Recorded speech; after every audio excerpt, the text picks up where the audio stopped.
Hello, everybody. Dr. Lonnie Stewart here from the Healthcare Education Transformation Podcast.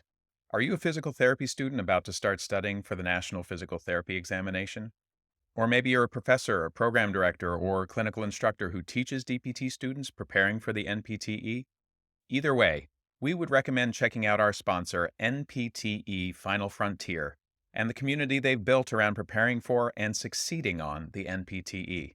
That exam and the preparation that goes along with it can be long, tedious, difficult, and stress inducing, but it doesn't have to be. NPTE Final Frontier has the tactics and resources to help address all of the usual barriers. They even have scholarships to help with NPTE study courses, FSBPT registration fees, and even research opportunities. And if that's not enough, they're even donating to the very first annual HET Podcast Scholarship to be awarded at the end of every year. Go to npteff.com for all of the details and use code HET for 10% off all purchases. Links to both the NPTE Final Frontier and their scholarship options are available in the show notes. And now, let's get ready to learn. Hello, everybody, and welcome to another episode of the Healthcare Education Transformation Podcast. I'm your host, Dr. F. Scott Feil, and this is another Teach Me Something Tuesday episode. And today's topic is course organization. There are very few things that students will really take offense to, but one of the biggest ones that I've found is organization. Early on in my teaching career, I was not a very organized person. I'm still not. I'm working on it.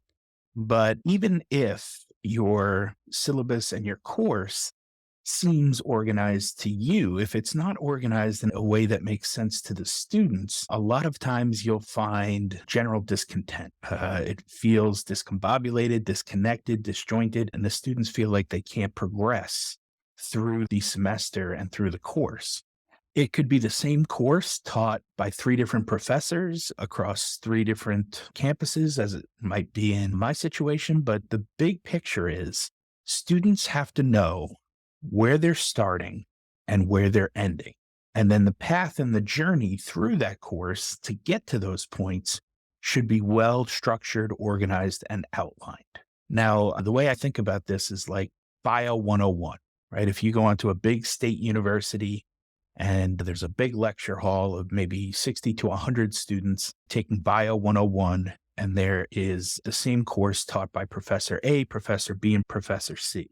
My guess is that all 3 of those bio courses would have simple introductory things like cell makeup and cell division, maybe DNA, some evolution, and things like that. I would expect that to happen. Same thing if we were talking about Psychology 101, I would expect it again to have the teachings of Freud or Jung and some of the other prominent psychologists. At least 50% of the information is going to be the same across each course taught by each instructor.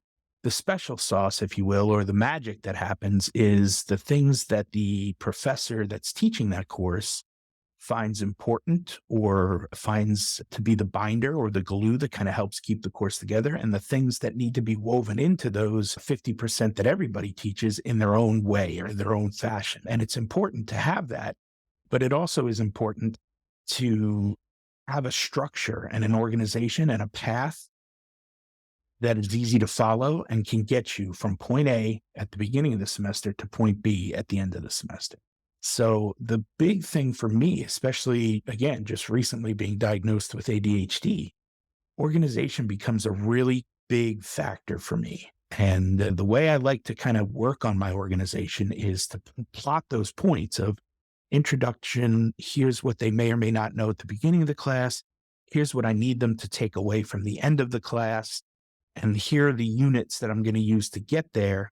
What does the structure look like? What does the organization look like? What has to come first? What has to come second? So we're not putting the cart before the horse in order to build and build throughout the semester to get to that final ending point. So I usually just hop on a whiteboard, talk about which units and which topics need to be talked on first, maybe somewhere in the middle, and then closer toward the end. And a lot of times I find myself moving units up and down a little bit just based on lab schedule or when I have to be on campus and in person doing some teaching. So that's just subject to the calendar, right? And sometimes we have to front load a semester. Sometimes we have to backload a semester based on schedule and what you have available to you. But for the most part, If you can come up with some sort of organized roadmap or blueprint to get those students from point A to point B, and you can present that neatly and relatively clearly and succinctly in your syllabus, that organization will go a long way and will keep students somewhat grounded and feel like there's structure instead of just flying by the seat of your pants stuff. Organize your course, organize your syllabus, and try to organize the path from point A to point B and where the journey in which you're taking those students along in order to end up at that final resting place. So hope that was helpful, and hope that you'll consider taking some organizational thoughts or moments to yourself to figure out, where am I truly trying to get these students? What transformation am I trying to get them to at the end of the semester? We'll see you on the next one. Well, I hope that episode was entertaining as much as it was informational and educational. If you enjoyed this episode or any of our past episodes, we ask you to please subscribe to the podcast and leave us a rating and review. And please share out the episodes to those who you feel may be able to benefit from them. We also urge you to follow us on all social media platforms at HET Podcast and let us know what topics or experts you would like to hear from in future episodes. And just as a reminder, none of the information on today's show should be considered medical advice.